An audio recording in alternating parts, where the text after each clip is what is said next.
ND News, ND lo che vota busca. Hopi tabata e commentario sì di lo quarta bata evento di Miss Corso già sabrà qua passa così e lo baidor of no, però sì nos pobisa que tabata un tremendo spettacolo a pesar di tur lo qual a Eurovisa.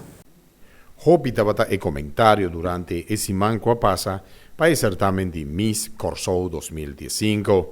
Isaki, trayendo un diferente opinión entre nan que planta televisora principal de Isla de Corso lo transmití evento a Sina Grandi para Isla de Corso con renombre tanto local e internacional.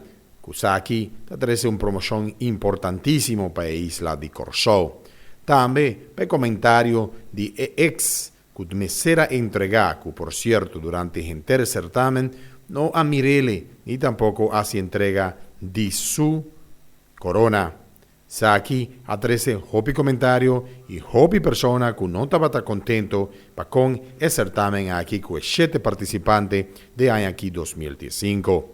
Si nos povisa, a pesar de ture duda nanco por bien, al final, hasi e presentación camina embajadora de belleza, señorita Kanisha Sluis, queda como el promé número 1 ganador de año 2015, quedando como promé finalista en encargo de señorita Neida Linswon y también segundo finalista Miss Simpatía, señorita Shadish Adriana.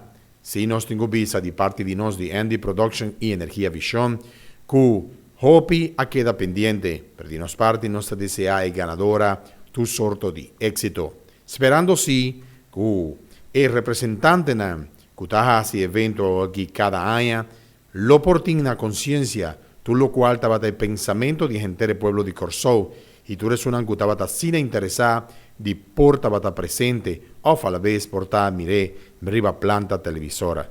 Pan espera que para futuro la situación aquí lota de mejor manera, son al final la gente del pueblo de Corso tiene su digno representante.